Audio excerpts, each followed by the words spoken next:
The world doesn't need another perfect person. The world needs you. I doubt you understand how often your mind is looking around and talking to you and spotting things that are negative. The one word to pay attention to is energy. I love that. That's it.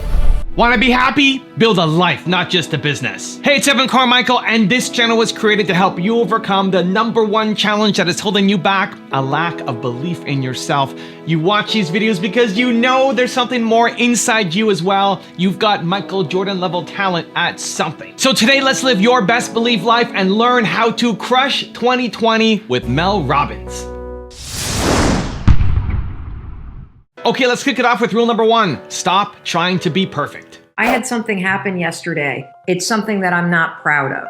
It's something that I felt really bad when it happened. I had a crazy, overwhelming day. Everything was coming at me from a million different directions. I was being pulled in a million different directions. Chris and my daughter was home from college, and she's sorting out her summer plans, and she was getting extremely stressed out. Meanwhile, I've got a million emails. And so that's how I felt yesterday. And all of a sudden, I looked at my phone and I realized, oh my God, I was supposed to pick up our son almost an hour ago from school. My heart sank. I mean, who forgets their kid? I did. I lost track of time. And so I immediately started texting our son. He wasn't responding. I called the school. He calls me. I said, dude, I'm really, really sorry. I was doing something with Sawyer and I'm running really late. Where are you? Well, I'm about 10 minutes away. No problem. I'll meet you in the front of the school. And he got into the car and I burst into tears. He's like, what's wrong? And I said, I just feel like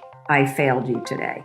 And I just feel like I am not the perfect mom that I should be. That's the words that fell out of my mouth. And he looked at me and he goes, Mom, if you had been on time, you would be one of those perfect moms that are all over their kids, that are up in their business, that never do anything wrong. And I don't want a perfect mom.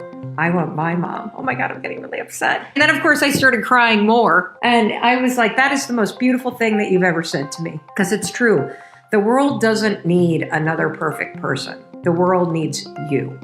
And you're trying your best. You're doing what you can. And, I think it's really important that you cut yourself a break and that you stop thinking that you have to be perfect. There are going to be days where you're an hour late to pick up your kid. There are going to be days when you can't get to every email, and that's okay. There are going to be days where you feel so underwater, and that's okay. You'll get through it. You'll figure it out. And you've got to understand that it's not about being perfect. It's about just being you. And that means that you got to be willing to start before you're ready. You got to be willing to do what I do every damn day, which is show up in my rollers or start a live stream and disconnect myself or start it and be talking and not even know that I'm broadcasting. You've got to do that version in your life or you're not going to get ahead, period. Rule #2, be in control of your mind. So the other day, I managed to get to a yoga class 30 minutes early. The reason why that happened was not because I was really organized. It was because my son actually had chorus practice at school, so he had to be at school earlier. So I got to the studio earlier, and class normally starts at 8:45, and I normally get there at 8:44, 8:45, 8:46, right in that zone. This day, a couple days ago, I arrived at like 8:14. And so I go down the stairs to the yoga studio and I get up to the door and it's locked. It's dark. There's no one there. The reason why nobody was there is they weren't even open yet. That's how early I was. Now, here's what happened that really struck me. The first thought that popped in my mind, here I was dressed in yoga gear. I got my yoga mat. I got my little journal because I'm going to be early and I can journal on my mat and be all yogi in the studio. The first thought that popped into my mind is, oh, you should just bail. Don't even go. Go across the street to Pete's and have a cup of coffee. Forget this yoga thing. I don't feel like it. I cannot believe how fast my own mind contaminated my thoughts.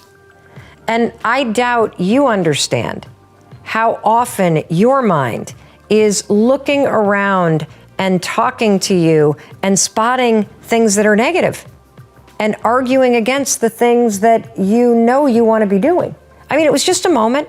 Walk down the stairs, see that it's dark, I don't think, oh, great, I'm the first one here. That means I'll be the first one in the door. That means I can get the spot by the door in the back of the class that I really like. I didn't think, oh, I could sit here and I could journal right here and just wait. I didn't think, oh, I could make a phone call. I thought, I'll bail on this commitment I made to myself. I'll just bail on it. I'll just, screw it. So why am I telling you this? Because our minds are so negative. I don't care how positive you are, and I am an incredibly positive person. I don't care how much mindset work you do. You have to continue to do it over and over and over again. It's not that your mind jumps to the negative and constantly sees the problems and the obstacles in front of you. It's that you don't even realize how often it happens and how often it hijacks you and takes you off course. So it's essential that you're paying attention. It's essential that when your mind talks negative smack talk to you, that you smack it back and you say no thanks, or you insert something positive. Rule number 3, go brick by brick. In order to make it stick, go brick by brick.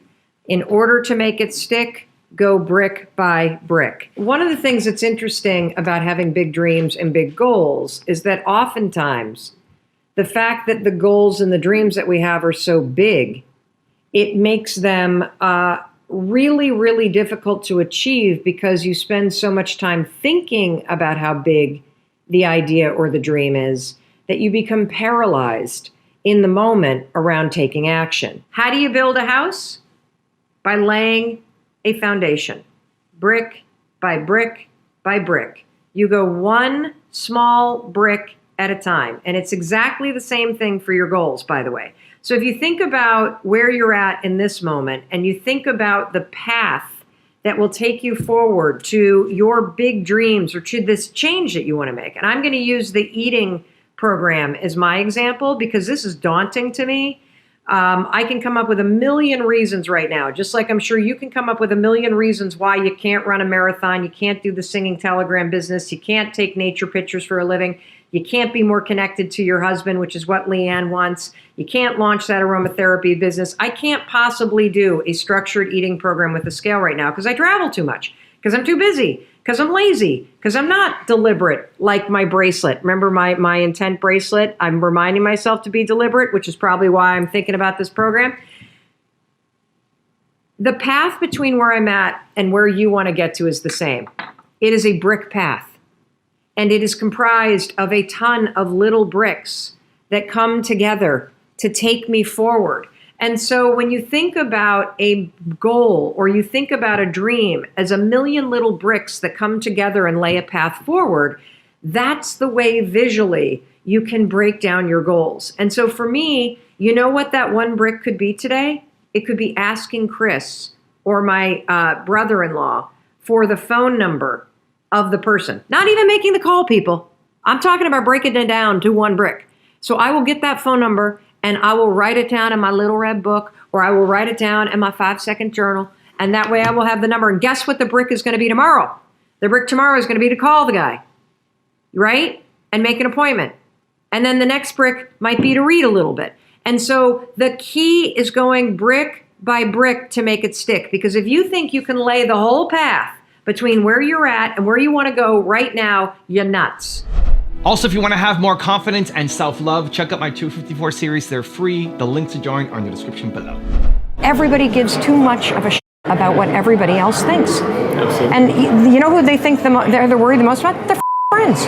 I know that everybody's problem comes down to one pattern you're repeating that you can't see. In order to get to the next level in your business, you got to decide right now, what habits do you have as a leader that you have to change now? Rule number 4, chase energy. I think you should chase what energizes you. Everyone talks about passion, legacy, purpose, Yeah, blah, blah, blah, yeah. blah, blah, blah. The one word to pay attention to is energy. I love that. That's it. Let's simplify this. Okay. So whatever energizes you, naturally expands you, feels like possibility, is exciting to do. It may be scary, that doesn't matter. It has to do with how it makes you feel. Right. When you were in your 20s, money made you feel good. It expanded you. It energized you. Chasing the money, that was the game. That was your passion. That was your there's nothing wrong with that. Nothing wrong with that. And I particularly want to say that to the women that are watching. Yeah, hell yeah. Because it is socialized into women not to chase success like that, not to go after the money. And so if what energizes you is amassing wealth, go for it. But and the reason why I say that is because people talk about the word passion or purpose. Right. And the truth is, it's not a person, place, or a thing. It's not. It is the feeling of being expanded and energized. Right. If you're pursuing your passion, it means that you wake up every day and are energized. So instead of trying to think, what's my purpose? What's my passion? What's my purpose? What's my passion? I don't know. Yeah. Instead of thinking like that, I want you instead to ask yourself, what could I do today that would energize me? What energizes me? If it's making money, figure out how to make money. Right. If it is making a difference, figure out how to make a difference. It could be in any single shape or form. But if it energizes you, that's what you need to follow. And what happens is that passion also, because it's energy, it dissipates over time. Because when you first start making money, it's thrilling. Yeah. Thrilling. There is nothing more exhilarating than making your first million. Yeah. Nothing more exhilarating. Yeah. But what happens is once you learn how to do something once, you can do it over and over again. And so it starts to become routine, which means it's no longer energizing. Right. Which is why every entrepreneur out there goes through the mode of chasing the money, and then you hit the money that you need to make, and then you're like, I'm not fulfilled. What's my purpose? I don't know what to do. Yeah, I went through that. I need to find the way, I did the, everybody does. Yeah. And it's because you were energized by the money, and now you're not. Yeah. Now you got to be energized by the next thing. Rule number 5, stop complaining. Deborah says, what about complaining about things that genuinely take time to resolve? Like I'm getting over being sick. Let me ask you a question. Does complaining about being sick actually help you get better? It's a fair question. You're allowed to complain if it's productive. If it makes you feel better to go,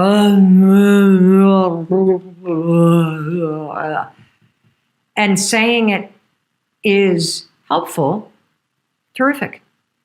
If doing that makes you feel even worse, try not to do it. Say things like, boy, I'm on day 3 of this. I must be getting better. Boy, the meds are going to kick in at any moment. You know, when it starts, Chris is looking at me like, what are you talking about? No, it's just somebody mentioned, do thoughts count? You know, there's outbound, sort of outward complaining, but then there's complaining in your own mind. Of course, thoughts count, because you know what you complain about the most? Yourself, your body, your intelligence, what you just said, the fact that you didn't go to the gym, the fact that you didn't do what you said you were going to do. The beating yourself up is a form of complaining because you're expressing dissatisfaction for yourself.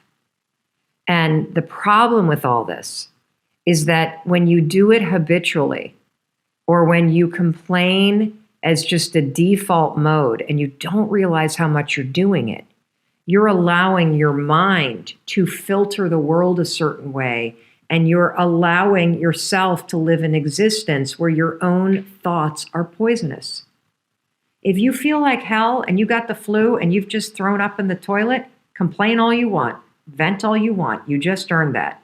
But at some point, you're going to have to stop feeding the monster and putting poison in your own mind, and you're going to have to teach yourself how to start to find milestones that are positive, so that you can become healthier, so that you can change how you think. Rule number 6, don't make busyness a habit. Let me talk to you about Dan. So Dan was the first person in Take Control that I coached, and he is a super successful guy.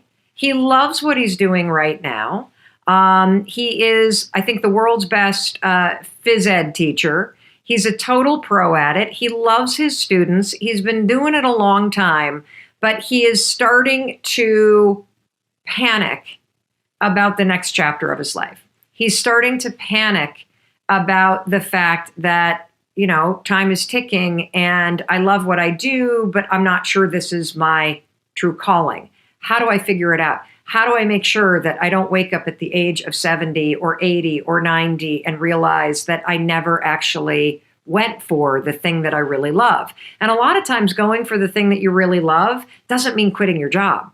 It means figuring out how to be more focused and deliberate in your life so that you can start to add in incremental progress every day on inching forward that side hustle, that passion project, that book you've always wanted to write. And so one of the first takeaways from Dan's coaching session, one of the first takeaways is busyness. And we take a look at the fact that, there are a lot of you that are really busy because you got a lot going on.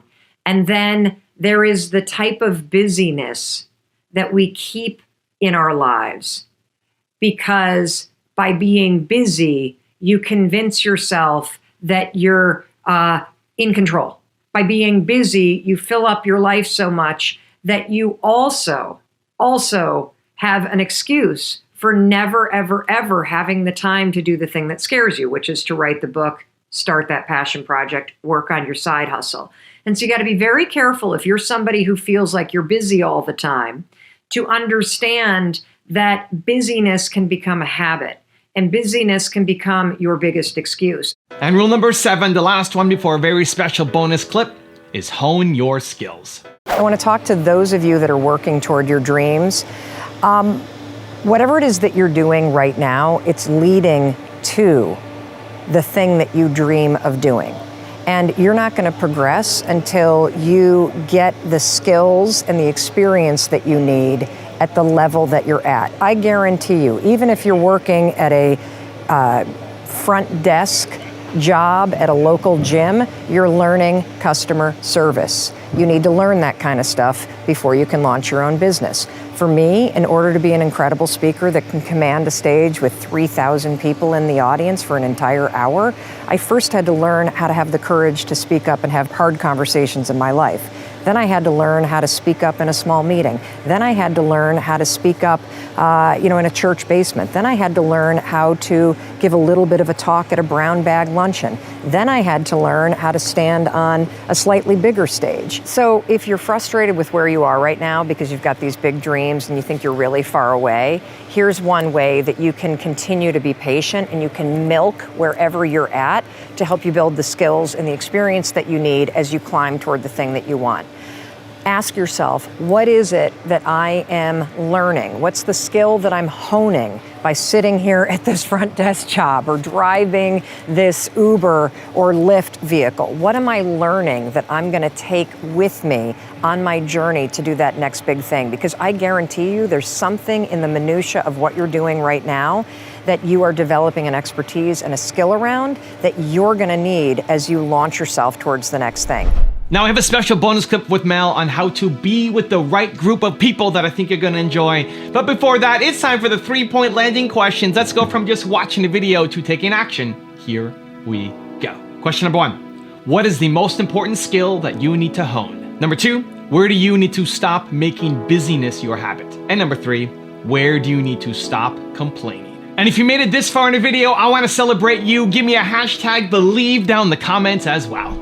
When I'm with cooler or popular guys, I feel inferior and worthless, which affects me. And weirdly, I try so hard to impress them and be like them like a chameleon. I try to avoid them, but I feel left out. Whatever I do, I feel sad or useless. What can I do in order to overcome this? You don't have to hang out with people you don't like. There's a pro-life tip for everybody. You don't have to. One of the things that is a massive indication that you're hanging out with the wrong group of people is that you don't feel comfortable being yourself. The second you try to be somebody else or you feel like a chameleon just to fit in, you are trying to fit in with the wrong group. Relationships only work when you can be the real you. People thrive on energy. That's what drives connection. You're with people that make you wither and hide and feel insecure. You are with the wrong people. If it's hard to be around people, you're with the wrong group of people.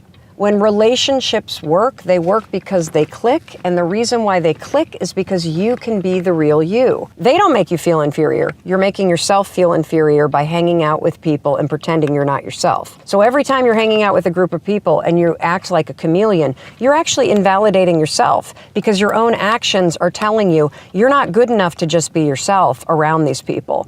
So the only way to deal with this is either show up with that group of people and be your full self. And every time you think something inferior, just knock that thought out of your mind, say what you really believe, be interested in what you're really interested in, or the easier route, honestly, drop the popular kids and find your people. You need to find your people. And your people are the kind of people that the second you hang out with them, you don't feel like less of yourself, you feel like more of yourself. You don't feel like you gotta hide or be somebody else. You feel like you wanna express yourself and show up and be more of yourself. That's the indication that you have found your people.